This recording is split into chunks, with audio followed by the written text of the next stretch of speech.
Hey everyone, welcome to Make Gains, the channel where we break down money, mindset, and moves you can make to level up your life. Today, we're going to be talking about scams. Let's get into it. All of my money was just stolen. Today I was the victim of phone fraud. Somebody called saying that they were from my bank, from the fraud department of my credit card, that there were fraudulent charges on my card. He verified them, asked me if I did them, and I said no. And then he said, okay, I'm gonna cancel your card right away. Like, I'm gonna help you out. Don't worry about it. He somehow already had access to see my transactions on that card. So he went through the most recent ones and asked me is this legitimate? Is this legitimate? I was like, yes, like that I know. And then he somehow got access to, I didn't give him any passwords, nothing. He already had stuff. He just asked me for normal verification questions. And he was somehow able to access my account, and he wiped my checking and my savings clean. I've reported it to BMO fraud, and I'm going to the police station now to report it as well. Just be so careful when people call you. Please, just be careful. This is a sad one to see, guys, because this happens all the time. And people are willing to give more information than they should to folks calling them. If someone calls you saying they're from your bank, you should never verify anything with them. I had this happen recently. Somebody called me from my bank and they said, yeah, we're calling to see about charges on your account. I need to verify your social security number. And I was like, well, how do I verify you? And they were like, oh, well, you can call this number and, ask for our fraud department. So I hung up. I Googled that number to make sure it was actually a number with my bank. I called and spoke to I verified over their phone system, the legit phone system, and then spoke to someone in my fraud department. It turns out it actually was them calling me, but that's the precautions you got to take these days to make sure that you don't get scammed, because it can happen so easily. I feel like this is a joke, but the FBI is literally warning us again of more toll road scammers. They literally continue, and people continue to fall for them. So I'm going to take you through the cities that are most vulnerable, the websites that they're actually sending you to, so you can know that it's a red flag, and then what to do and what to do in the future. So according to FBI, these are the top 15 cities that are dealing with the toll scams, but honestly, they're saying it's coast to coast, so you're getting it no matter what. Here are the most popular links that these tolls are sending you to. So if you see a link like this, do not click on it. I'll hold and feel free to screenshot. Basically, these scams are text messages claiming that you as a consumer owe money for fake or unpaid toll roads, and it gets you really nervous. And the reason why they keep coming is because they're reminders that you have a toll to be paid. Don't pay them. These are scam text messages, otherwise known as smishing. Yeah, you heard me right, smishing. So why are you getting them, and how can you get them to stop? Well, you're getting them because specifically in the US, most of our data is open to the public. So all hackers have to do, or scammers have to do, is scrape your data. It also includes where you live or previous addresses. So that's why a lot of these toll messages are actually surprisingly accurate, because they actually know where you live, either based on your phone number, and that's what they get from public data brokers, or your address, which they also get from public data brokers. So what do you do if you get texts like this? Well, don't click on the link, don't copy and paste the link over, and don't enter any personal details that they ask for. Also, don't respond, and immediately delete it and report it as junk. Don't just delete it, report it as junk. Now, if you did fall for it and you put your personal information in, you can actually file a complaint with the FBI Internet Crime Complaint Center. All you have to do is go to ic3.gov and report it. So smishing is basically the same as phishing, but instead of being through a phone call or an email, it's through text messaging.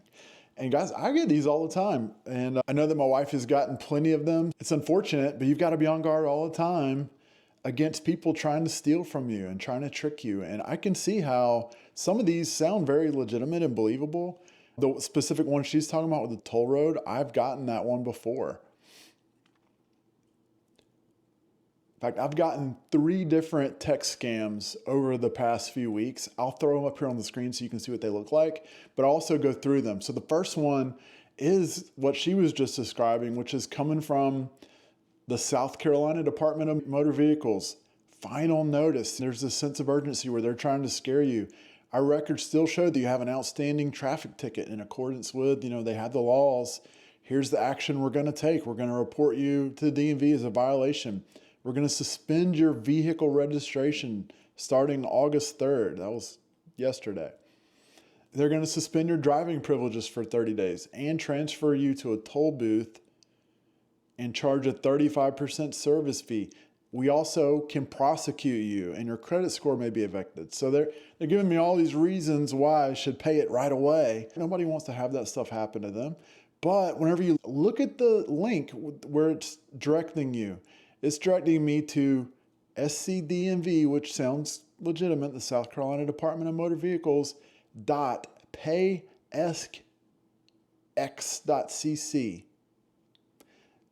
That's not legitimate, guys. If it was directly to the scdmv.gov or something like that, / something, that might make a lot more sense. But this payesc.cc, total scam. This is not real.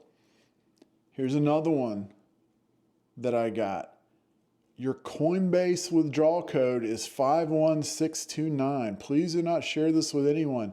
If you have not requested this, please call, and they have a number here and a reference number. That seems legit, right? I mean, they're asking for my Coinbase information. I don't even think I have a Coinbase account. But if you're doing crypto, that would be pretty scary. Somebody's trying to access your account and they're saying, this wasn't you, give us a call and we can help you. So whenever you call and use that reference number, they've got your name. They know that you've got a Coinbase account apparently. And then they're going to ask you to verify your account. And whenever they do that, they're probably going to ask you for your 10-digit code or whatever it is that you signed up with Coinbase. Once you give them to that, they can take every single thing out of your Coinbase account and there's nothing you can do about it. So ignore this stuff. Oh, another thing to call out. All three of these text messages came from somewhere sketchy. Like this one and the one from the SCDMV came from a +63 country code. Guess where that is? That's in the Philippines. There's no way that any bank or any state DMV or anybody legit like that is going to be texting you from the Philippines. And then the other one I got is from UPS Ground. Reschedule your shipment. They're saying, hey, we've got this shipment that you requested. We need you to confirm delivery, but it requires an in-person pickup. Just reply yes, and then reopen an email link, and then update all of your information. That's another one coming from the Philippines. And then the last one I have is related to a job search. These are preying on your emotions. You want a package, right? You don't want to get your license suspended. You want a new job. So this one for the job search, hey, I'm Lucy, an HR specialist with WBD Global Streaming, and we sincerely invite you to join our remote content promotion team. This is a great online position. They want to pay me $6,300 a month plus commission. Oh, it's flexible working hours. It can be just part-time for this money. And they give free training. So if you're interested in joining, all you got to do is contact them via WhatsApp. It's from some really crazy email address at ygszb.cn. Check out always, whether it's a text message or an email that you're getting from someone, make sure that you recognize that email address. And even if it's something similar to the business you're actually dealing with, if it's not actually their address, so like if it's, let's say, Fidelity for your retirement account, if it's coming from fidelityscamdepartment.com, well, that's not fidelity.com. Okay, that's a scam. So pay real close attention to that, but especially these ones that are coming from just totally rando email addresses. What I can tell you about the job one, I've replied to one that came from a United States text, and I wasn't even applying for jobs. I just wanted to see where they were going to go with it. Well, they started trying to get me into WhatsApp. I don't know why, but I said no. And then she just continues her spill via text message and says, okay, well, I really want to get you over to WhatsApp, but in order for you to proceed with this job search, you need to have your resume reformatted. And I'm like, okay, why do I need to have my resume reformatted? Well, her response was because we use AI and all companies use AI for the job search. So in order for you to be able to make it through our job posting board, you need to reformat your resume and send it back to me. Just go to this website and you can do it. So I checked out that website, and it was a low trust score website. You can always go and search for trust score for a website. But not only was it low trust score, I did some Google searching on it, and turns out that is the scam. They're trying to make you think you could potentially get a cool job. So at the end of the day, they just want the $200 to reformat your resume, and that's the scam. You'll never hear back from them again. Do you know who doesn't rest? Scammers. Tell me why we're trying to sell something on Marketplace and somebody, like, what is this scam and how does it work? So basically, we put this shelf up and they're like, is this still available? Typical. We're like, yeah, straight away, it's still available. And then they go, okay, I would like to come tomorrow, but I'm currently busy with work.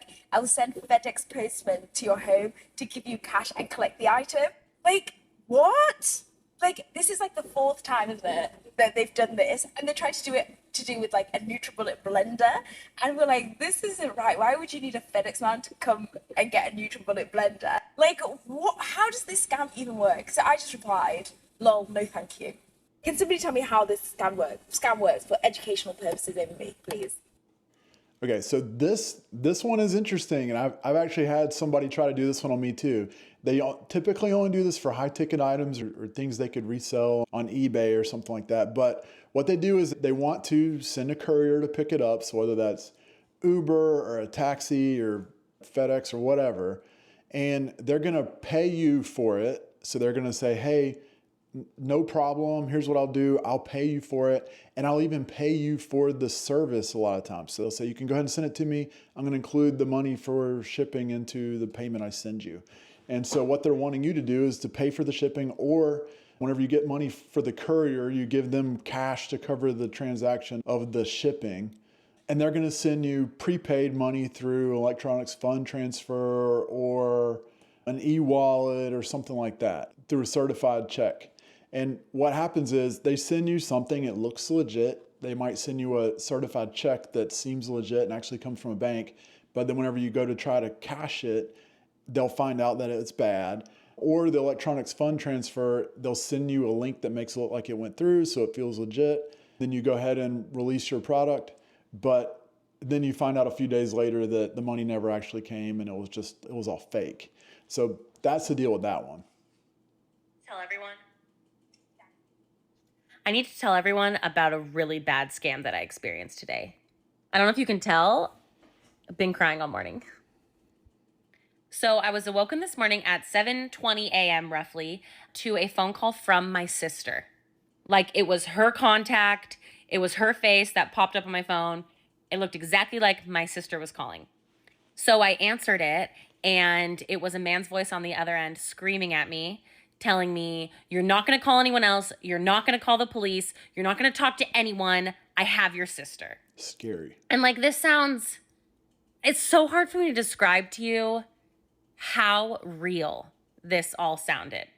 Like, I'm not an idiot. I'm so good at spotting phishing emails. I'm so good at spotting spam calls. I never fall for anything. And this was like the realest, scariest moment of my entire life, literally.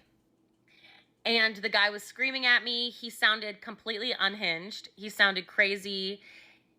I heard muffled sobs in the background that sounded like a woman's voice. So of course I was like, oh my God, that's my sister. I fully 100% believed that this was real, especially since it was her contact that popped up on my phone. It wasn't some random number. So anyways, I end up talking to this guy for like 15 minutes. I'm trying to calm him down. I'm having like small talk with him, and I end up sending him money. And what's weird about it too is it's not like he was like, send me $1,500 in gift cards. It wasn't like that. He was like, I need you to send me money. I need to get home. I just got out of jail. I'm just trying to get home. I'm not a bad person. He was saying. He started crying. Like, legit. There was even one point, this is the part that still gives me chills and makes me really scared. There was one point I heard a sob in the background, and the guy said, listen, you need to calm down. You're going to hurt yourself. I'm going to get money from your sister, and then everything's going to be fine. I'm going to let you go. Like, So luckily I wasn't home alone. My mom happened to be in town visiting. When I first got the call, I ran downstairs and woke her up, but silently because the guy was telling me not to tell anyone.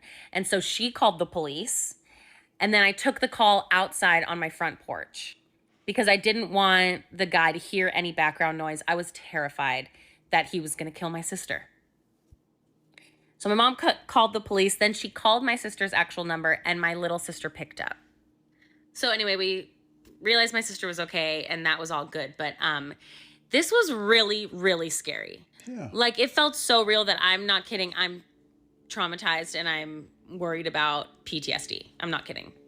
If you get a call like this, I read that it's recommended that you hang up and then immediately call back because it'll call your actual contact.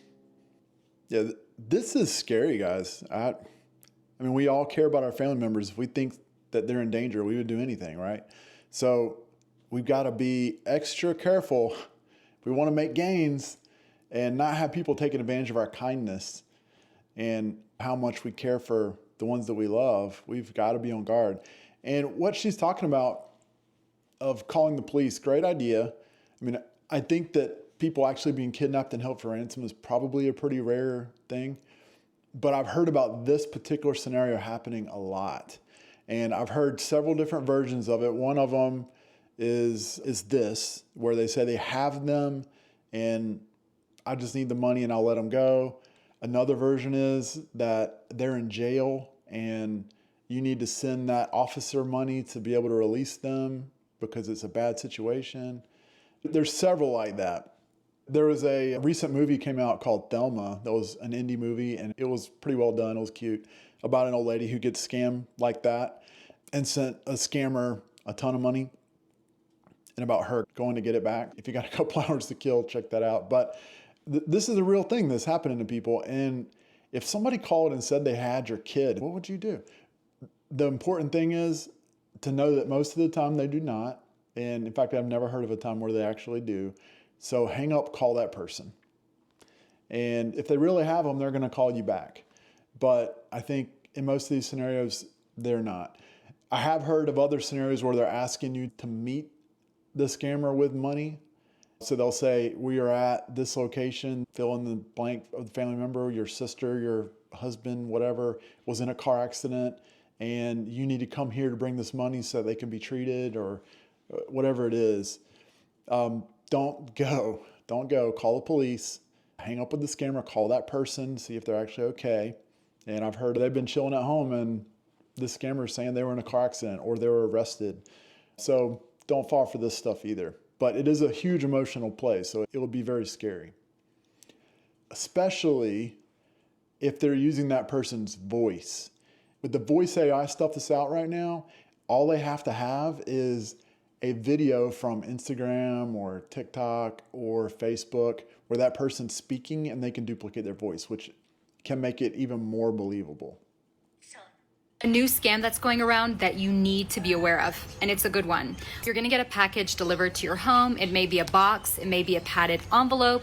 It will be addressed to you with your information on it, and it may or may not have a sender address on it. Cool, somebody has sent me something. You open up the package. Inside is a QR code that you need to scan to find out what your gift is. The instant that you scan it, you have handed over every single piece of information you have on your phone. And I mean everything. We're talking about your passwords, your text messages, your photographs, your emails, your banking information, everything, including access to your cloud and local devices. And time may pass and you may think, oh, they didn't get me. I scanned the QR code, but I'm totally fine. Nothing happened.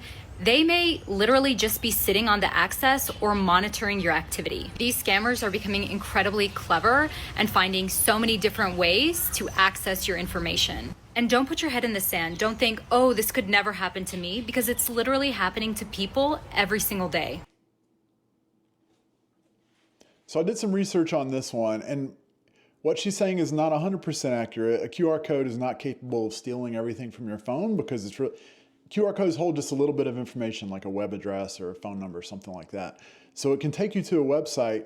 Now, once you get to that website, you could download something or enter a password, and some of those things could allow access through a virus to your computer. Best thing is just stay away from all that kind of thing. If you don't know where a QR code is sending you, or if it's not from a trusted source, you probably don't want to use it. You can actually see whenever you scan a QR code what the address is below it. So just be careful with that one. I think this is a little bit of an exaggeration, but the point is, if you go to a website, it could be somewhere that looks legit, and then you enter in your actual username and passwords. So let's say it's like walmart.com. The QR code takes you to walmartzx3.com, and it looks just like Walmart's website. You trust it, so you enter your information to see what the gift card was or whatever. Now they've got your password. They can log into the real account, and then they can use your saved credit card to make a bunch of purchases and send it to random places. So that is a way that they will do that using a login that you've given them. I posted the other day in regards to my scam through Cash App, cash flipping / investing, if you will. It's not a real thing. Been in touch with Cash App and they confirmed it's not a real thing. So don't do it. Reached out to you by several people that have already been scammed by it or were thinking about doing it until they saw my video. Please help spread the word. Duet this, stitch this, whatever you choose. Just please help get the word out that cash flipping / investing through Cash App is not a real thing. It is a scam. Really shitty to have that happen right here at the holidays. Don't do what I did and fall for it. So what she is talking about is someone will contact you and ask you to send them money as an investment, and then they will give you more money back. And this works kind of like a Ponzi scheme. And I've seen other people talking about this one where you'll send them $20 and then they'll send you $30. And then what happens is they'll hook you. Okay, so they might say, hey, send us 20 and within 10 days we'll send you 30. And they do this with a small amount of money and it works. They send it back to you. And then they ask for a big amount of money, like $10,000, and they'll give you $14,000. You send them that and then it's gone. There's nothing you can do. And then they use that money to do the same thing with somebody else. So it's like a Ponzi scheme, but whenever you send via Cash App, you can't get that money back in most instances. So be very, very careful. Here is an investment scam that you've probably never heard of that you need to be very mindful of. So let's say a hedge fund is looking to raise money from new investors or outside capital. A strategy that they will deploy, let's just say hypothetically their goal was to get 10,000 new customers. Here's what they would do. They would take 100,000 people.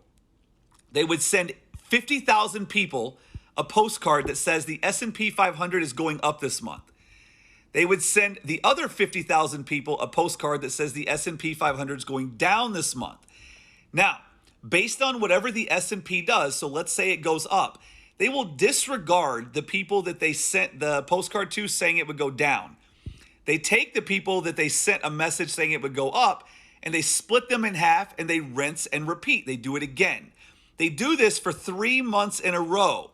And at the end of the third month, they're now down to 12,500 people that they have accurately sent a postcard to that says exactly what the S&P would do for the previous 3 months.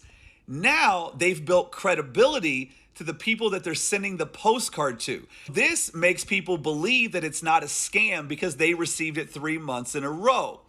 At the end of the day, it was total bullshit. But this is a scam that is proven to be very successful for a ton of different investment groups and people that are looking to raise money that I think you should be aware of, and you should share this with anyone you know to make sure that they don't fall for the same thing. Guys, I'd never heard of this, but it's clever. I could see it being something that would be easy to fall for. If you were one of the ones who's gotten the prediction accurately for 3 months in a row, you're thinking, man, there might be something to this.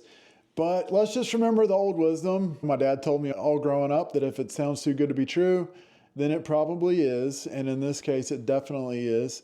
With the market, nobody can predict the future. Nobody knows what the market's going to do. If somebody tries to tell you they know what the market's going to do, they are a liar and stay away from them. The best investors are going to tell you they have no idea and that past performance is not predictive of the future, right? So just keep that in mind as you're dealing with investment bankers or hedge fund managers or whatever it is that someone's interacting with you trying to convince you.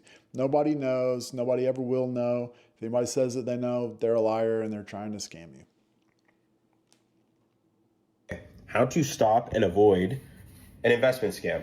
It's actually really simple, right? I am not talking about your cousin who's trying to hustle you out of $2,000 to start their car detailing business. I'm talking about someone literally coming to solicit your hard-earned money to invest in penny stocks, to invest in crypto, etc., right? It's actually super simple, like I said, right? The first thing is you can just look them up. If they don't show up on the registered database or the approved person database, it's a scam. 9 times out of 10, honestly, 10 times out of 10, it's most likely a scam. The second thing, it's a simple principle. Do what rich people do. When rich people get solicited for investment, they don't just get a pretty deck or YouTube video or bank statements. That never happens, right? Rich people ask for 2 things. They ask for a profit and loss statement, and they ask for a trade blotter. And then on top of that, they ask that that is notarized by a lawyer.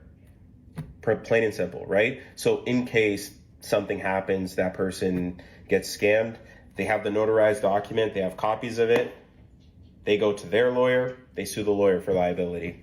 You want to make sure you're checking for reliability of whoever it is, and then also if you can do anything to confirm that what you're seeing is factual, that's going to help you too. So I think the notarized letter from an attorney is probably one of the better ways to do that. Most of us don't deal with investments like that though, right? Most of us are investing in mutual funds, or at least that's what you should be investing in. So just a reminder, I talk about this a lot on this channel, but if you're not somebody who's uber rich, you don't need to be playing with these crazy one-off investments. You need to be sticking to things like the S&P 500 mutual funds or target date funds. I personally don't like target date funds, that's just me, but a lot of people use them. There's nothing wrong with them. I just feel like they de-risk you a little bit early. But S&P 500, like FXAIX or VU, great investments. You're doing those through a credible investment broker like Fidelity or Vanguard. You don't have anything to worry about because you're going directly through them. All you got to do is invest, bro. All you got to do is invest. You can't invest if you need the money right now. I can't invest that $10 hoping that it'll turn into 20 if I need 20 today. Like, all you got to do, you have to make more money to invest it. The whole point is making more money, so then when you get that money, that makes more money. But you can't make more money off of money that you don't have.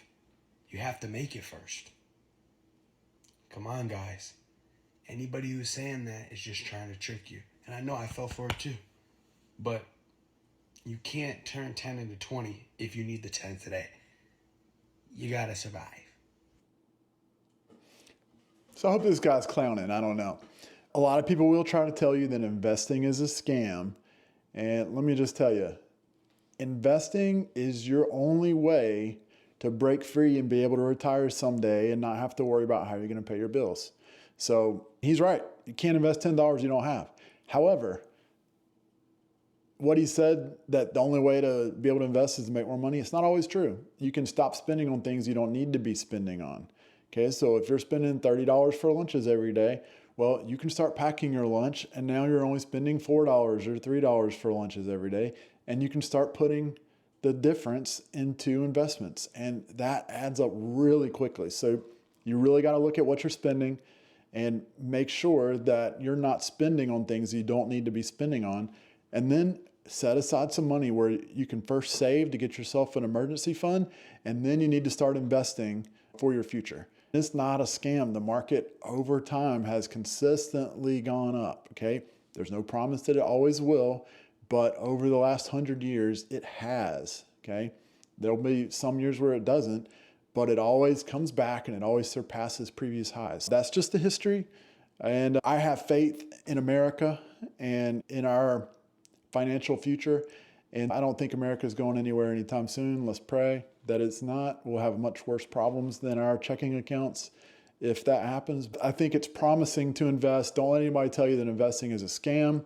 And let's continue investing, continue avoiding real scams, and make gains, guys. That's the only way to do it. Let's keep our money, spend our money on the things that we want to spend our money on, and invest for our future, for that better tomorrow. Well, thank you guys so much for watching. If you haven't yet, please like and subscribe. It helps the channel tremendously. Also, throw a comment about other scams that we might have missed or things that we need to be looking out for, and I'll be sure to read each and every one of those. We'll see you next time.